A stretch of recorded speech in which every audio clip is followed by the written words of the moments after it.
నమస్కారం. City cable CPC న్యూస్కు స్వాగతం. ముందుగా ముఖ్యాంశాలు.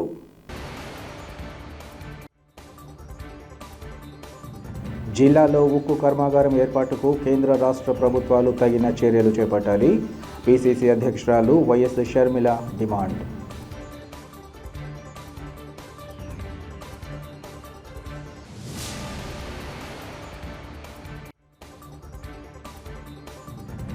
జిల్లాలో వైఎస్ఆర్ కాంగ్రెస్ పార్టీకి పూర్వ వైభవం తీసుకొచ్చేందుకు ప్రతి ఒక్కరూ తమ వంతుగా తోడ్పాటు అందించాలి.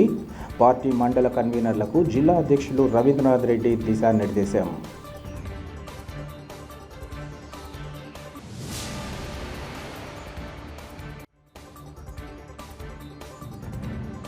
విజయవాడ వరద విపత్తుపై ముందు జాగ్రత్త చర్యలు తీసుకోవడంలో రాష్ట్ర ప్రభుత్వం వైఫల్యం. కాంగ్రెస్ పార్టీ సీనియర్ నాయకుడు నర్రెడ్డి తులసిరెడ్డి ఆగ్రహం.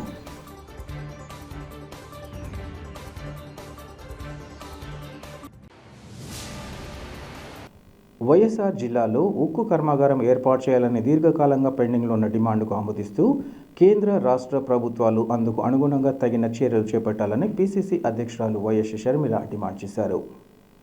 ఈ మేరకు ఆమె జిల్లా కలెక్టర్ శివశంకర్ లోతెట్టిని కలిసి వినతి పత్రాన్ని అందించారు. అనంతరం షర్మిల మాట్లాడుతూ దివంగత ముఖ్యమంత్రి డాక్టర్ వైఎస్ఆర్ జిల్లాలో పారిశ్రామిక ప్రగతిని సాధించి ఉపాధి అవకాశాలను కల్పించేందుకు ఉక్కు కర్మాగారాన్ని ఏర్పాటు చేయాలని భావించారన్నారు. ఆయన ఎడతెగని ప్రయత్నాలు చేసినప్పటికీ ఆయన మరణానంతరం ప్రాజెక్టు పట్టాలు తప్పిందన్నారు. దురదృష్టవశాత్తు ఈ విషయంగా ఇతర రాజకీయ పార్టీలలో నిబద్ధత కొరవడడం బాధాకరమన్నారు. 2014లో రాష్ట్ర విభజన సమయంలో వైఎస్ఆర్ జిల్లాలో ఉక్కు కర్మాగారం ఏర్పాటుకు యూపీఏ ప్రభుత్వం నిబంధనలు రూపొందించగా ఆ తర్వాత కేంద్రంలోకి అధికారంలోకి వచ్చిన బీజేపీ ప్రభుత్వం ఈ డిమాండ్ను విస్మరించడంతో రాష్ట్ర ప్రభుత్వాలు పట్టించుకోలేదన్నారు. పాలకుల నిర్లక్ష్యం కారణంగా వైఎస్ఆర్ జిల్లా ప్రజలు తీవ్ర నిరాశకు గురయ్యారన్నారు. రాజ్యాంగబద్ధంగా పార్లమెంట్లో ఇచ్చిన హామీలను నిలబెట్టుకోవాల్సిన బాధ్యత ప్రభుత్వాలపై ఉందన్నారు. కర్మాగారం ఏర్పాటుపై బీజేపీ, టీడీపీ, వైసీపీ ద్రోహాన్ని తాము తీవ్రంగా ఖండిస్తున్నట్లు ఆమె తెలిపారు. ఇప్పటికైనా ప్రభుత్వం ఒక రోడ్ మ్యాప్ మరియు సమయ పాలనతో ముందుకు వచ్చి తక్షణమే ఫ్యాక్టరీ నిర్మాణాన్ని ప్రారంభించాలని, లేని పక్షంలో తమకు జరిగిన అన్యాయాన్ని ప్రజలు గుర్తించేలా కాంగ్రెస్ కార్యకర్తలు రాష్ట్ర వ్యాప్తంగా నిరసన కార్యక్రమాలు చేపట్టాల్సి వస్తుందన్నారు. తమ వినతిని కేంద్ర రాష్ట్ర ప్రభుత్వాలకు విన్నవించాలని ఆమె కలెక్టర్ను కోరారు. ఈ కార్యక్రమంలో పలువురు కాంగ్రెస్ పార్టీ నాయకులు, కార్యకర్తలు పాల్గొన్నారు. వైఎస్ఆర్ కడప జిల్లాలో ఈరోజు కలెక్టర్ గారికి కడప స్టీల్ ఫ్యాక్టరీ ఇంపార్టెన్స్ గురించి, దాని అవసరం గురించి, అది ఇంతవరకు నిర్లక్ష్యానికి గురైన కారణాలు, ఈ రోజుటికైనా దాన్ని పూర్తి చేయాల్సిన అవసరాన్ని, ఇవన్నీ కలెక్టర్ గారికి వివరించడం జరిగింది. 6 నెలలు ఎలక్షన్లకు ఉంది అన్న సమయంలో చంద్రబాబు గారు కడప స్టీల్ ఫ్యాక్టరీకి శంకుస్థాపన చేశారు. చంద్రబాబు గారు ఓడిపోవడం జరిగింది. జగన్మోహన్ రెడ్డి గారు ముఖ్యమంత్రి కావడం జరిగింది. ముఖ్యమంత్రి అయిన 6 నెలలకు జగన్మోహన్ రెడ్డి గారు కడప స్టీల్ ఫ్యాక్టరీకి ఇంతకు ముందు చేసిన శంకుస్థాపనలన్నీ కాదని మళ్ళీ శంకుస్థాపన చేశాడు జగన్మోహన్ రెడ్డి గారు. ఆ రోజు జగన్మోహన్ రెడ్డి గారు పెద్ద పెద్ద మాటలు చెప్పాడు. ఎన్నికలకు ముందు, ఎన్నికలకు 6 నెలలు ఉంది అనంగా టెంకాయ కొడితే దాన్ని మోసము అంటారు. అధికారంలోకి వచ్చిన 6 నెలల్లోనే టెంకాయ కొడితే దాన్ని చిత్తశుద్ధి అంటారు అని జగన్మోహన్ రెడ్డి గారు పెద్ద పెద్ద మాటలు చెప్పారు. జమ్మలమడుగులో తాను పుట్టాను అన్నారు. కడప స్టీల్ ఫ్యాక్టరీ 3 సంవత్సరాలలో పూర్తి చేసి జమ్మలమడుగు రుణం తీర్చుకుంటాను అన్నారు. 15,000 కోట్ల రూపాయలతో ప్రాజెక్టు చేపడతాను, 3 సంవత్సరాలలోనే పూర్తి చేసి చూపిస్తాను, అది నా చిత్తశుద్ధి అని పెద్ద పెద్ద మాటలు చెప్పారు జగన్మోహన్ రెడ్డి. చేతలన్నీ మాటలకు మాత్రమే పరిమితమయ్యాయి. ఈ 5 సంవత్సరాలలో అవినాష్ గారు ఇది పార్లమెంట్లో అప్రూవ్ అయిన ఏపీ రీఆర్గనైజేషన్ యాక్ట్లో ఉన్న ప్రాజెక్టు అయినా ఒక్కరోజు కూడా ఫ్లోర్ ఆఫ్ ద హౌస్లో దీని గురించి మాట్లాడడం కానీ కొట్లాడడం కానీ అవినాష్ రెడ్డి గారు చేయలేదు. తర్వాత జిందాల్ గారు, సజ్జన్ జిందాల్ గారు జగన్మోహన్ రెడ్డి గారికి తరచూ కలవడం, రావడం, తాడేపల్లి ఆయన ఇంటికి వెళ్ళడం, ఇవన్నీ చూస్తుంటే నిజంగానే జగన్మోహన్ రెడ్డి గారికి, జిందాల్ గారికి చిత్తశుద్ధి ఉంది స్టీల్ ప్లాంట్ పట్ల. ఇక వేగంగా స్టీల్ ప్లాంట్ కట్టేస్తారు, పూర్తయిపోతుంది అని అందరం అనుకున్నాం. కానీ అసలు విషయం జిందాల్ గారు, జగన్ గారు ఇద్దరూ కలిసి కాదంబరి అనే ఒక మహిళని ఎలా కట్టడి చేయాలి అని స్కీములు వేసుకున్నారు అని ఇప్పుడు అర్థమవుతుంది. మామూలు స్కీములు కాదు, ప్లాన్లు కాదు, మాస్టర్ ప్లాన్లు. ఒక్క ఆడదాన్ని ఒక్కదాన్ని చేసి స్కీములు వేసి మాస్టర్ ప్లాన్లు వేసి ఆమెను తొక్కడానికి చూశారు. జేఎన్జే, జే స్క్వేర్ బుర్రలు పెట్టారు. జగన్ గారు, జిందాలు బుర్రలు పెట్టి ఒక్క మహిళని అడ్డుకోవడానికి, ఎదుర్కోవడానికి అన్ని స్కీములు వేసి దాన్ని ఎలా ఆచరణలో పెట్టారో ప్రజలందరూ చూశారు. మీకున్న బుర్రలు, మీకున్న మెదడు, మీ స్కీమ్లు అన్నీ కడప స్టీల్ ఫ్యాక్టరీ కోసం పెట్టునుంటే కనీసం కడప స్టీల్ ఫ్యాక్టరీ పూర్తయిపోవు నీ పాటి. అమ్మ, మేము ఎంక్వైరీ చేస్తే ఇది ఒక ఫేక్ న్యూస్ మాత్రమే అని, కెమెరాలు లేవు అని మాకు అర్థమైన విషయం. నిజంగానే కెమెరాలు లేవా, ఇది ఫేక్ న్యూసా అని మేము మల్టిపుల్ సోర్సెస్ నుంచి తెలుసుకోవడం జరిగింది. ఫేక్ న్యూసే కాబోలు అని మేము ఎందుకు అనుకుంటున్నాము అంటే, ఎందుకంటే 300 వీడియోలు పైగా రికార్డ్ అయ్యాయని చెప్పారు, కానీ ఒక్కటి కూడా బయటికి రాలేదు. ఒక అమ్మాయి కూడా నాది బయటకు వచ్చింది అని ఇంతవరకు చెప్పింది లేదు. కాబట్టి అంతా కల్పితమని, ఇది అయ్యుండకపోవచ్చు అన్నది మా భావన. పర్సనల్గా ఏ అమ్మాయి అయినా, ఏ మహిళ అయినా ఒక ట్రయల్ రూమ్లోకి వెళ్ళినా, ఒక బాత్రూంలో వెళ్ళినా ఫస్ట్ చూసుకునేది చుట్టుపక్కల ఏమైనా ఉన్నాయా అని. అలాంటిది ఒక కెమెరా ఉంటుందని, దాన్ని ఇంతమంది హాస్టల్లో ఉండి కూడా ఒకరు కూడా దాన్ని నోటీస్ చేస్తుండరు అని నేను అనుకోను. ఒకవేళ షవర్ లోపల ఇన్విజిబుల్గా పెట్టినా షవర్లో నీళ్లు పడినప్పుడు అది బ్లర్ అయిపోతుంది, అది సాధ్యం కాకపోవచ్చు. ఇవన్నీ ఆలోచన చేసి అది ఫేక్ న్యూస్ మాత్రమే అనే నిర్ధారణకు మేము వచ్చాం. ఒకవేళ అది కాదు, నిజమే అని మీలో ఎవరైనా ఎస్టాబ్లిష్ చేయగలిగితే చెప్పండి. Congress party is willing to fight to any lengths for the rights of those girls to do justice to them.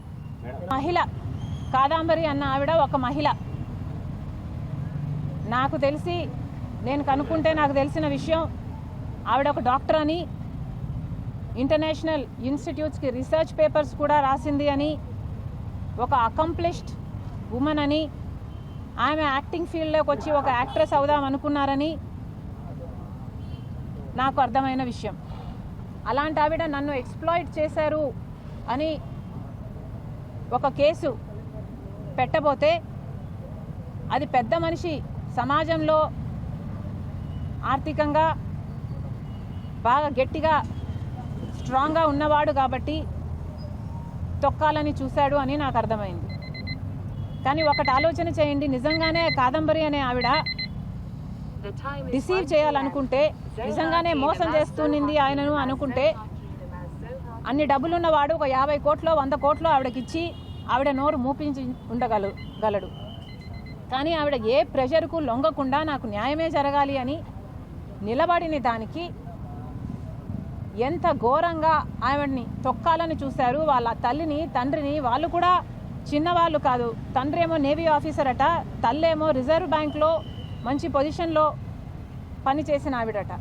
అలాంటి వాళ్ళని కూడా జైల్లో పెట్టి, ఈమెను కూడా జైల్లో పెట్టి ఎంత దారుణంగా వీళ్ళ పవర్ను దుర్వినియోగం చేసి, ఐఏఎస్ ఆఫీసర్లతో సైతం 15 మందో 20 మందో ప్లెయిన్లో వెళ్ళి హుటాహుటిన ఆమెను ఇక్కడ తీసుకొచ్చి అరెస్ట్ చేయడం అన్నది ఇది అన్యాయమే కాదు, ఇది వికెడ్. ఇది క్రూవల్. నన్నే గనక తనొచ్చి సాయం చేయమని కోరమంటే, కొట్లాడమంటే తప్పకుండా కొట్లాడతాం అన్ మై పర్సనల్ కెపాసిటీ. ఎందుకంటే తనకు అన్యాయం జరిగింది అని స్పష్టంగా అర్థమవుతుంది కాబట్టి. జగన్మోహన్ రెడ్డి గారు కూడా సమాధానం చెప్పాలి. మీరు అధికారంలో ఉన్నారు, ఐపీఎస్ ఆఫీసర్లు మీ చేతుల్లో ఉన్నారు. మరి అలాంటప్పుడు మీకు తెలియకుండానే మీ ఆఫీసర్లు సజ్జన్ జిందాల్కు సాయం చేయబోయారా? సజ్జన్ జిందాల్కు మీకు ఉన్న సాన్నిహిత్యం సంబంధం గురించి సజ్జన్ జిందాల్ గారే చెప్తున్నారు. మరి మీ ఫ్రెండ్ను కాపాడడానికి మీరు ఇంతగా దిగజారిపోతారు అని నేనైతే ఊహించలేదు.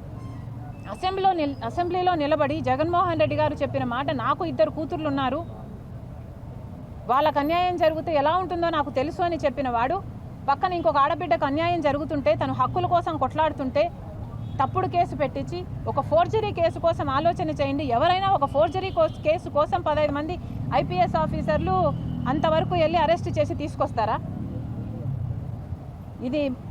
దీని మీద ఎంక్వైరీ జరగాలి. జగన్మోహన్ రెడ్డి గారు కూడా సమాధానం చెప్పాలి అన్నది మా. విజయవాడ వరద ముంపు ప్రాంతాలలో ఖురేషీ సంఘం రాష్ట్ర అధ్యక్షుడు, కడప నగరపాలక సంస్థ మాజీ డిప్యూటీ మేయర్ ఆరిఫుల్లా పర్యటించారు. వరద ముంపు వాసులకు తమ వంతుగా ఆహార ప్యాకెట్లను పంపిణీ చేసిన అనంతరం వరద బాధితుల కష్టాలను అడిగి తెలుసుకున్నారు. ఈ సందర్భంగా ఆయన మాట్లాడుతూ విజయవాడలో కురిసిన వర్షానికి విజయవాడ ప్రాంతం మొత్తం జల దిగ్బంధంలో చిక్కుకుందన్నారు. విజయవాడ పట్టణంలోని చిట్టినగర్, సింగ్ నగర్లో దాదాపు 10 అడుగుల నీళ్లు వచ్చి చేరాయన్నారు. ముఖ్యమంత్రి చంద్రబాబు నాయుడు తన వయస్సు కూడా చూడకుండా గత 3 రోజుల నుంచి విజయవాడ ముంపు ప్రభావిత ప్రాంతాలలో ఎడతెరిపి లేకుండా పర్యటిస్తున్నారన్నారు. చంద్రబాబు నాయుడును చూసి ప్రతి టీడీపీ కార్యకర్తలు ముందుకు వచ్చి విజయవాడ ముంపు వాసులకు ఆదుకోవాలన్నారు. ప్రతి ఒక్కరూ రాజకీయాలకు అతీతంగా మానవత్వంతో ముందుకు వచ్చి వరద బాధితులకు సహాయం చేయాలని ఆయన పిలుపునిచ్చారు.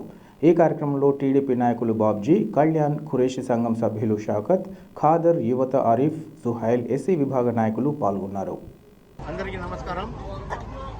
గత 3 రోజుల నుంచి విజయవాడ సిటీలో కురుస్తున్న వర్షాలు, రాష్ట్రవ్యాప్తంగా కురుస్తున్న వర్షాలు వేరే, మన విజయవాడలో కురిసిన వర్షాలు చాలా ఇబ్బందికరంగా మారింది.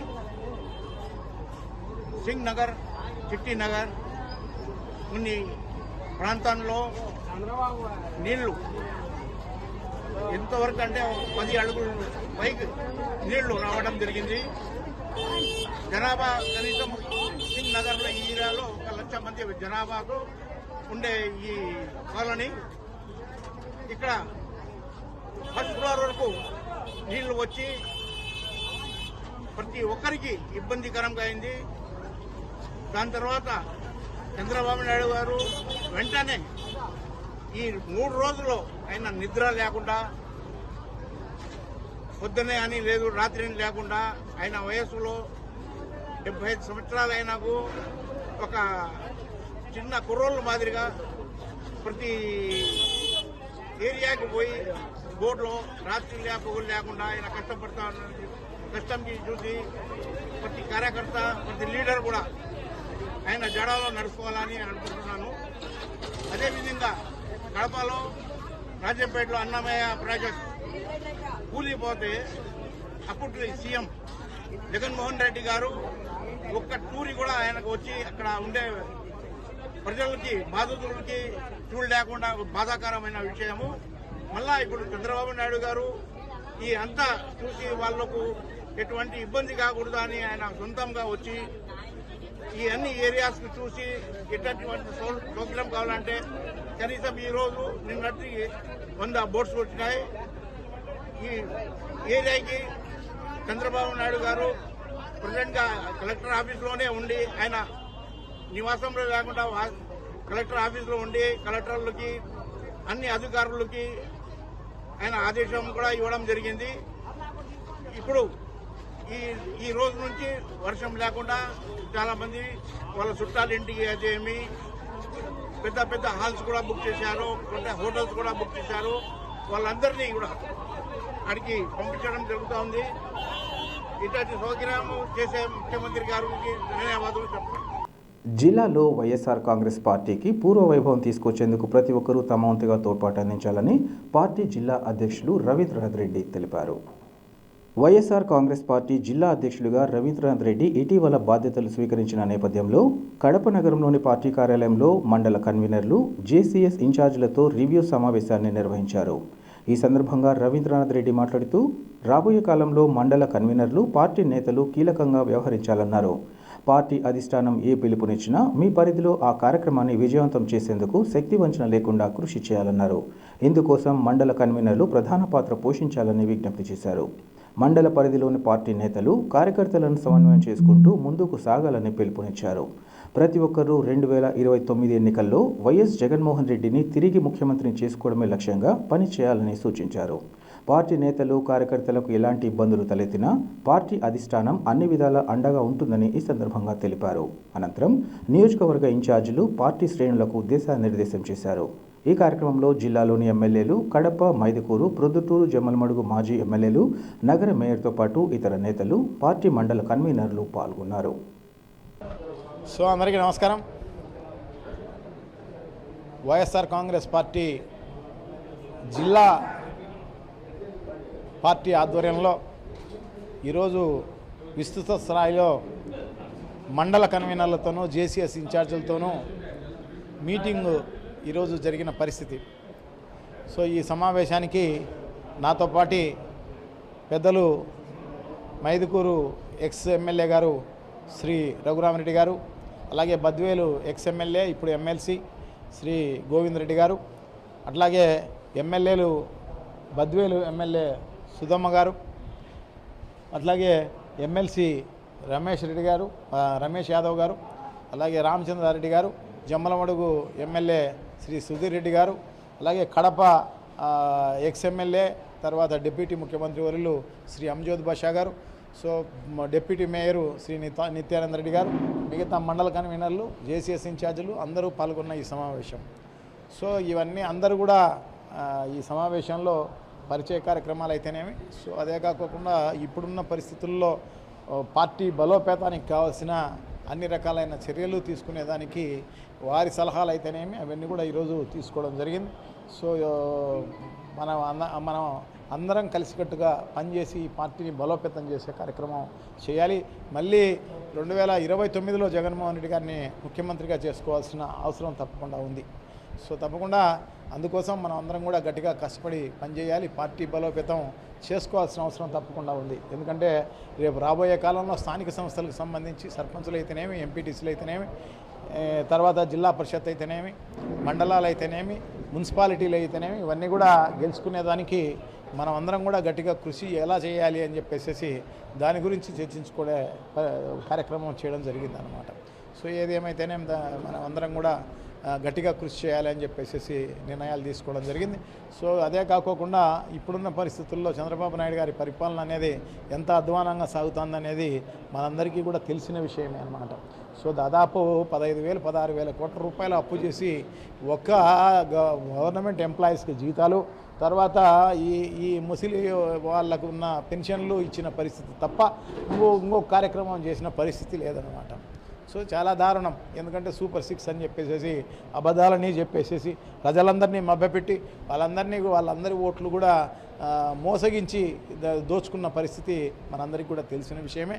సో డెఫినెట్గా ఇవన్నీ కూడా ఎండగట్టాల్సిన అవసరం తప్పకుండా ఉంది అన్నమాట. సో ఏది ఏమైతేనే జగన్మోహన్ రెడ్డి గారు ఒక మంచి పరిపాలన అందించడం జరిగింది. అన్ని రకాలైన సంక్షేమ కార్యక్రమాలు కరెక్ట్గా మేనిఫెస్టోలో ఏం చెప్పింటే అవన్నీ కూడా అమలు చేసిన ఘనత కూడా మా ముఖ్యమంత్రి గారిది, మా ఎక్స్ ముఖ్యమంత్రి గారిది, శ్రీ జగన్మోహన్ రెడ్డి గారిది అని చెప్పి తెలియజేసుకుంటున్నాను అనమాట. సో ఇప్పుడైతే వాళ్ళు చెప్పిన పరిస్థితి ఈరోజు రాజధాని అమరావతి అనేది పరిస్థితి ఏంది అనేది ప్రజలందరికీ కూడా బాగా తెలిసిన విషయమే అన్నమాట. సో ఈరోజు వర్షాలకు ఒక చిన్న వర్షాలకే ఆ రకంగా అతలాకుతలమైపోయిన పరిస్థితి.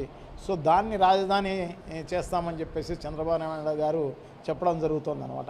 ఆయన విజన్ ఎంత మాత్రం ఉంది అని చెప్పేసి మనందరికీ కూడా బాగా తెలిసిన విషయమే. ఎందుకంటే దాని భూదందాలు చేసుకునే దానికోసం అమరావతిని సెలెక్ట్ చేసినారు తప్ప ఇంకో రకమైన కార్యక్రమం లేదన్నమాట. సో ఏదేమైతేనే కొన్ని వేల కోట్ల రూపాయలు ఆయనకు సంబంధించిన బినామీ కంపెనీలు, బినామీ వ్యక్తులు సంపాదించుకునే దానికి అమరావతి అనేది రాజధాని అనేది పెట్టడం జరిగింది అని చెప్పేసి ఇప్పుడు ప్రజలందరికీ అర్థమవుతుంది అన్నమాట. ఈరోజు జగన్మోహన్ రెడ్డి గారు కట్టిన రిటైనింగ్ వాళ్ళు ఈరోజు అందరూ చర్చించుకోవడం జరుగుతుంది అన్నమాట. సో కష్టాలన్నీ ఉన్నాయి. తర్వాత ఎప్పుడైనా ఇబ్బందులు పాలైన పరిస్థితి ఆ నదీ పరివాహక ప్రాంతంలో ఉంది అని చెప్పేసి గుర్తించి రిటైనింగ్ వాల్స్ అన్నీ కూడా నిర్మించిన ఘనత శ్రీ జగన్మోహన్ రెడ్డి గారిది అని చెప్పి తెలియజేసుకుంటున్నా. విజనరీ అనేది జగన్మోహన్ రెడ్డి గారిది తప్ప చంద్రబాబు నాయుడు గారిది కాదు అని చెప్పేసి ప్రజలందరూ కూడా తెలుసుకుంటున్న పరిస్థితి. సో ప్రాశ్చాత్యపడుతున్న పరిస్థితి. సో అతని మాయ మాటలకు మాటలకు మోసపోయినామని చెప్పేసి ఈరోజు ప్రజలందరూ కూడా ఆ రకంగా భావిస్తున్న పరిస్థితుల్లో జరుగుతున్న పరిస్థితి అన్నమాట. సో తప్పకుండా ప్రజలందరూ కూడా వాళ్ళు చేసిన తప్పులను తెలుసుకుంటున్నారు. డెఫినెట్గా ప్రజల నుంచే ఉధృతంగా వ్యతిరేకత అనేది వచ్చే కార్యక్రమం తప్పకుండా జరుగుతుంది. సో డెఫినెట్గా దాన్ని మనం వాళ్ళ సమస్యలన్నిటిని కూడా ప్రజల దృష్టికి, ప్రభుత్వ దృష్టికి తీసుకుపోయే కార్యక్రమంలో భాగంగా వైఎస్ఆర్ కాంగ్రెస్ పార్టీ ఒక ప్రతిపక్ష పార్టీగా పనిచేస్తుంది అని చెప్పేసి తెలియజేసుకుంటూ సెలవు తీసుకుంటున్నాం. దేశం పార్టీ చేస్తోంది. సో దీన్ని అరికట్టే కార్యక్రమంలో భాగంగా మేము ప్రైవేట్ కంప్లైంట్లు అనేటివి తప్పకుండా వేసే కార్యక్రమం జరుగుతుంది అని చెప్పి తెలియజేసుకుంటూ ప్రతి ఏ కార్యకర్తకైనా కూడా ఇబ్బంది జరిగితే మేమంతా అండగా ఉంటాము అని చెప్పేసి వారికి అందరికీ కూడా తెలియజేసుకుంటూ సో ప్రతి ఈ నియోజకవర్గానికి సంబంధించి కూడా ప్రతి నెల హాజరయ్యే కార్యక్రమం చేస్తాం. సో అక్కడున్న పరిస్థితులు, అక్కడున్న కష్టాలు, సమస్యలు తెలుసుకుని పార్టీ దృష్టికి, అదే కాకుండా ప్రభుత్వ దృష్టికి తీసుకుపోయే కార్యక్రమం తప్పకుండా చేస్తాము అని చెప్పేసి తెలియజేసుకుంటూ సో పాల్గొన్న అందరికీ కూడా అభినందనలు, కృతజ్ఞతలు తెలియజేసుకుంటూ సెలవు తీసుకుంటున్నాం. Thank you. విజయవాడ ప్రజలు వరద బీభత్సంతో అల్లాడుతుంటే మాజీ ముఖ్యమంత్రి జగన్మోహన్ రెడ్డి రాజకీయాలు చేయడం తగదని టీడీపీ రాష్ట్ర కార్యనిర్వాహక కార్యదర్శి హరిప్రసాద్ మండిపడ్డారు.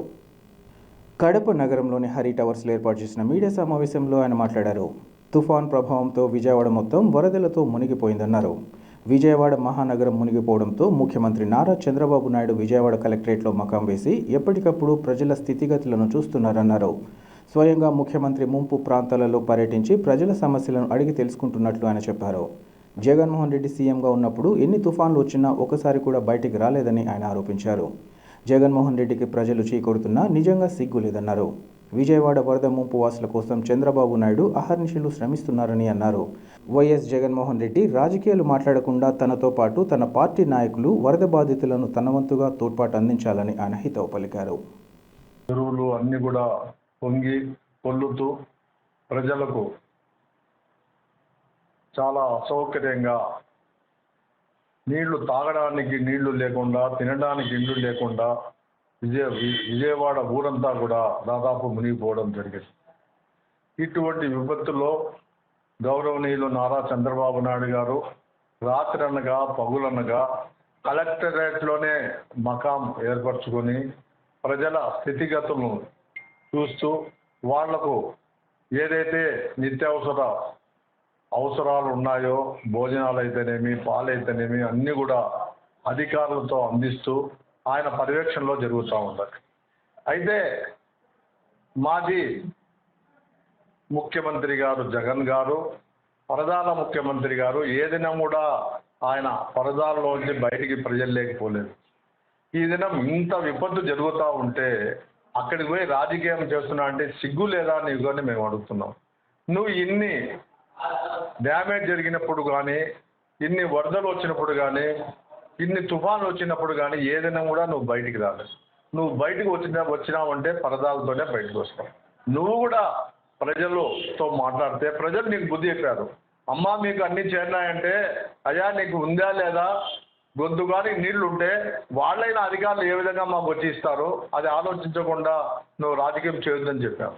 అంటే ప్రజలు చీకొడుతున్నారు, నీకు ఇంకా సిగ్గు లేదు.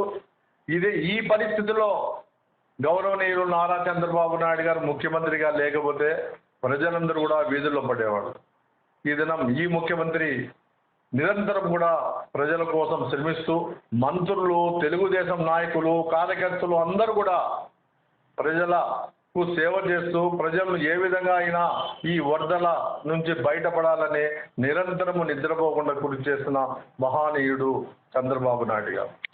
కాబట్టి జగన్మోహన్ రెడ్డి నువ్వు రాజకీయాలు మాట్లాడద్దు, నీ చేత అయితే ఏమైనా సహాయం చేయగానే నువ్వు ఏ దినం సహాయం చేయలే, నువ్వు ఇంట్లో కూర్చుంటే మంచిది. మా నాయకుడు తెలుసు, ప్రజలు కూడా ఒక నమ్మకం ఉంది, ప్రజలు కూడా చంద్రబాబు నాయుడు గారు ముఖ్యమంత్రి అయ్యారు, మమ్మల్ని ఇబ్బంది లేకుండా మాకు ఆర్థికంగా కానీ అన్ని విధాల సహాయ సహకారాలు అందిస్తాడు, మా కోసం పనిచేస్తాడు, మా కోసం మా బిడ్డ మాదిరి నిరంతరము మా గురించి ఆలోచిస్తాడని ప్రజలందరూ కూడా అనుకుంటున్నారు. కాబట్టి జగన్మోహన్ రెడ్డి రాజకీయాలు చేయొద్దు, రాజకీయాలు మానుకోమని చెప్పి నేను తెలియజేస్తాను. అదేవిధంగా ఈరోజు కడప జిల్లాలో గతంలో వైసీపీ ప్రభుత్వం ఉన్నప్పుడు అప్పటి ప్రజానాయకులు, ఎమ్మెల్యేలు, వాళ్ళ నాయకులందరూ కూడా తెలుగుదేశం కార్యకర్తల మీద ఏదో ఒక విధంగా అరెస్ట్ చేయాలని చెప్పి, ట్రబుల్ మాంగర్స్ అని చెప్పి ఒక లిస్టు తయారు చేయడం జరిగింది. గౌరవనీయులు ఎస్పీ గారికి ఒకటి రిక్వెస్ట్ చేస్తున్నా, సార్ మీరు మంచి ఆఫీసర్గా కడప జిల్లాకు వచ్చారు, గతంలో ఎవరు కూడా లేరని మేమందరూ కూడా అనుకుంటున్నాం. కాబట్టి మేము ఒకటే, మా వాళ్ళు తప్పు చేసినా మేము రికమెండ్ చేయడం లేదు. అయితే ట్రబుల్ మాంగర్స్ అనేది ఒకసారి రివ్యూ చేయాలి. గతంలో వైసీపీ ప్రభుత్వం పెట్టిన పేర్లు మీరు పిలిపించి మాట్లాడి వాళ్ళను ఏదో ఒక విధంగా బాధపడుతున్నారు. తెలుగుదేశం అధికారంలో ఉన్నప్పుడు కూడా మేము ఏ తప్పు చేయకుండా పోవాలని అనుకుంటున్నారు. కాబట్టి ఎస్పీ గారికి సిన్సియర్గా రిక్వెస్ట్ చేస్తున్నా, మేము కూడా పర్సనల్గా కలిసి ఏదైతే ట్రబుల్ మాంగర్స్ అని గతంలో పెట్టారో అవన్నీ కూడా రివ్యూ చేసి వాళ్ళ పేర్లు తీసేయాలని చెప్పి కోరుకుంటున్నాం. ఏమైనా ఇప్పుడు మా వాళ్ళు కానీ ఎవరైనా తప్పు చేస్తే మీరు ఏం చేసినా మాకు అభ్యంతరం లేదు, కానీ గతంలో పెట్టిన పేర్లు మాత్రం మీరు పరిశీలించదండి. పునః పరిశీలించి ఎవరైతే ఆటంకాలు కలిగిస్తారో వాళ్ళు మాత్రమే మీరు పిలిపిండి శిక్షించండి, మాకు అభ్యంతరం లేదు అని తెలియజేస్తున్నాం. విజయవాడ వరద విపత్తు బాధాకరమైనప్పటికీ ముందు జాగ్రత్త చర్యలు తీసుకోవడంలో రాష్ట్ర ప్రభుత్వం వైఫల్యం స్పష్టంగా కనబడుతోందని కాంగ్రెస్ పార్టీ సీనియర్ నాయకుడు నర్రెడ్డి తులసిరెడ్డి ఆగ్రహం వ్యక్తం చేశారు. వేంపల్లెలోని తన కార్యాలయంలో ఏర్పాటు చేసిన విలేకరుల సమావేశంలో ఆయన మాట్లాడారు. విజయవాడ వరద సంఘటన హృదయ విదారకమని తెలిపారు. ఈ విపత్తులో 19 మంది మృతి చెందగా 2 గల్లంతయ్యారని తెలిపారు. 4.26 లక్షల ఎకరాలలో వరి పంట, 39,964 ఎకరాలలో ఉద్యాన పంటలు దెబ్బతిన్నాయన్నారు. అదేవిధంగా 1808 కిలోమీటర్ల రోడ్లు దెబ్బతినగా 73 చెరువులకు గండ్లు పడ్డాయన్నారు. ఇప్పటికీ 2.5 లక్షల మంది ముంపు ప్రాంతాలలోనే ఉన్నారన్నారు. బాధిత ప్రజలను ఆదుకోవడంలో వివిధ ప్రభుత్వ శాఖల మధ్య సమన్వయ లోపం కనిపిస్తోందన్నారు. ప్రస్తుతం పునరావాస కార్యక్రమాలు ముమ్మరంగా సాగుతుండగా ముఖ్యమంత్రి, మంత్రులు, అధికారులు నిర్విరామంగా సహాయ కార్యక్రమాలలో పాల్గొంటున్నారన్నారు. వరద ప్రభావిత ప్రాంతాలలో 176 పునరావాస కేంద్రాలు, 71 వైద్య శిబిరాల ఏర్పాటు, 134 పశు వైద్య శిబిరాలు ఏర్పాటు చేశారన్నారు. విజయవాడ విపత్తును జాతీయ విపత్తుగా కేంద్రం ప్రకటించి ఇతోధికంగా ఆలస్యం చేయకుండా రాష్ట్రాన్ని ఆదుకోవాలని కాంగ్రెస్ పార్టీ విజ్ఞప్తి చేస్తుందన్నారు. అలాగే సహాయ కార్యక్రమాలలో ముమ్మరంగా పాల్గొనాలని కాంగ్రెస్ శ్రేణులకు కాంగ్రెస్ పార్టీ కోరుతుందని ఆయన తెలిపారు. భారీ వర్షాలు, వరదల కారణంగా అపారమైన నష్టం జరిగింది. కనీవినీరుగా నష్టం జరిగింది.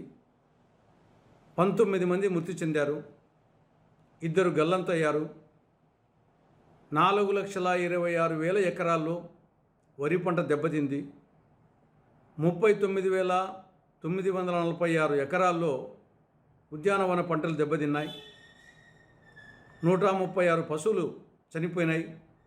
59,700 కోళ్ళు చనిపోయినాయి.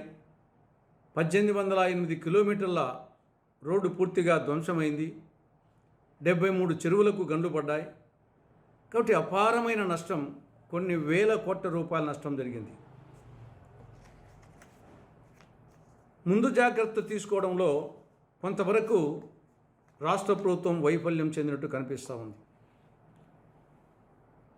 28వ తారీఖునే భారీ వర్షాలు వస్తాయి, బుడమేరు ఎగువ ప్రాంతంలో భారీ వర్షాలు కురుస్తాయని చెప్పేసి వాతావరణ శాఖ చెప్తా ఉన్నప్పటికీ ప్రభుత్వ యంత్రాంగం తగు ముందు జాగ్రత్త చర్యలు తీసుకోకపోవడమే కొంత కారణంగా కనపడతా ఉంది. వివిధ శాఖల మధ్య సమన్వయ లోపం కూడా స్పష్టంగా కనపడతా ఉంది. సరే, ఏది ఏమైనప్పటికీ ప్రస్తుతం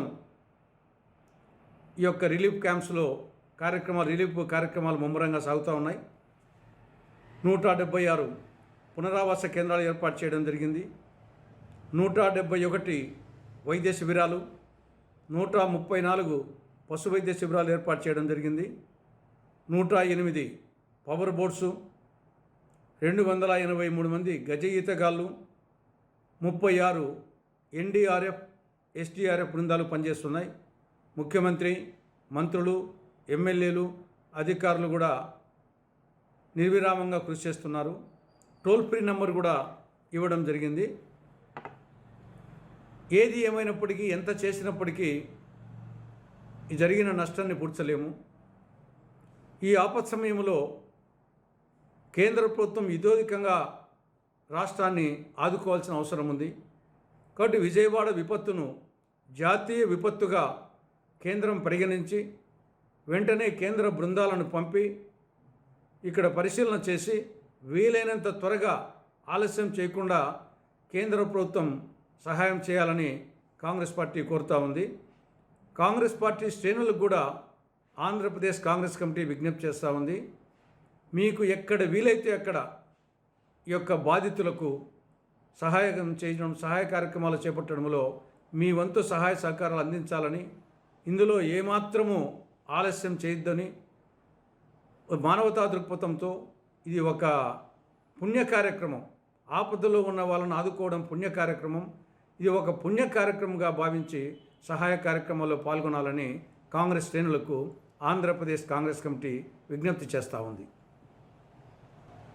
వార్తలు ముగించే ముందు ముఖ్యాంశాలు మరోసారి.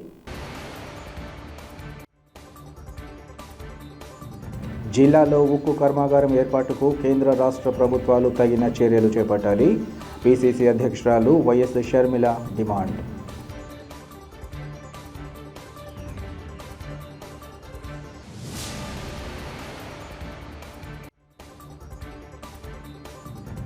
జిల్లాలో వైఎస్ఆర్ కాంగ్రెస్ పార్టీకి పూర్వ వైభవం తీసుకొచ్చేందుకు ప్రతి ఒక్కరూ తమ వంతుగా తోడ్పాటు అందించాలి. పార్టీ మండల కన్వీనర్లకు జిల్లా అధ్యక్షులు రవీంద్రనాథ్ రెడ్డి దిశానిర్దేశం.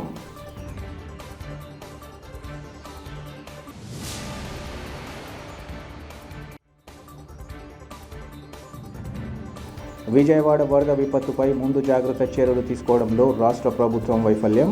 కాంగ్రెస్ పార్టీ సీనియర్ నాయకుడు నర్రెడ్డి తులసిరెడ్డి ఆగ్రహం.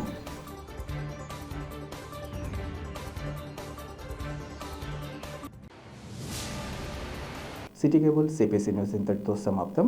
నమస్కారం.